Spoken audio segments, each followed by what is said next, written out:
Are you ready to transform your summer into an epic splash-tastic adventure? Say goodbye to wasteful, single-use water balloons and hello to the ultimate in reusable, eco-friendly fun with reusable water balloons. Check out the link in the video description to get yours on Amazon today. Keir Starmer posted a behind-the-scenes video of him chatting with Joe Biden today as the president urged him to get closer with Europe. No 10 released footage of the PM and Mr. Biden holding face-to-face talks in the White House for the first time. The U.S. Commander-in-Chief described the UK as the transatlantic knot binding the two continents. At one point Mr. Biden, who is facing questions over whether he is too old to stand for another term, slowly extended his hand towards Sir Keir. But he had to prompt the Premier to take it, saying, "Gimme your hand, pal." Sir Keir has vowed to renegotiate the Brexit deal, with concerns that he could make concessions such as paying into Brussels' budgets, although he has insisted Britain will not rejoin the customs union or single market.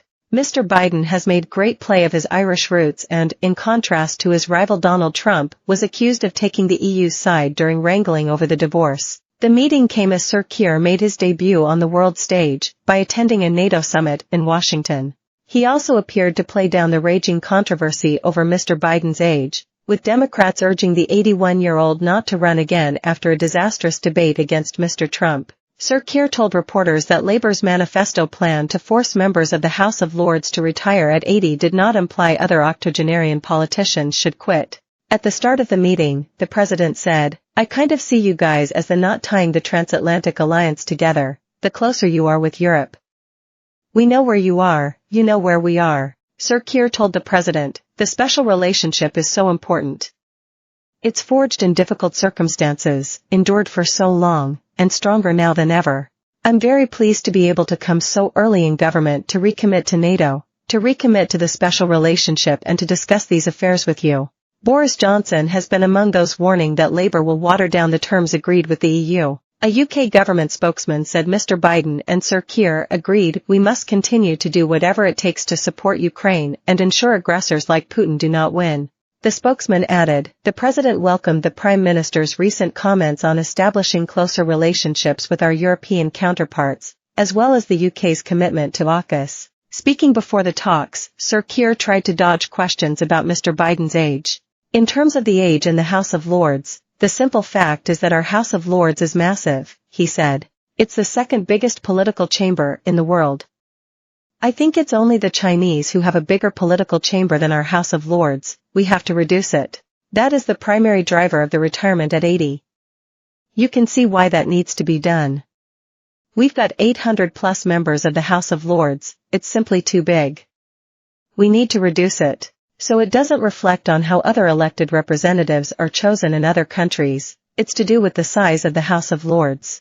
Mr. Biden is facing calls from some Democrats to step aside.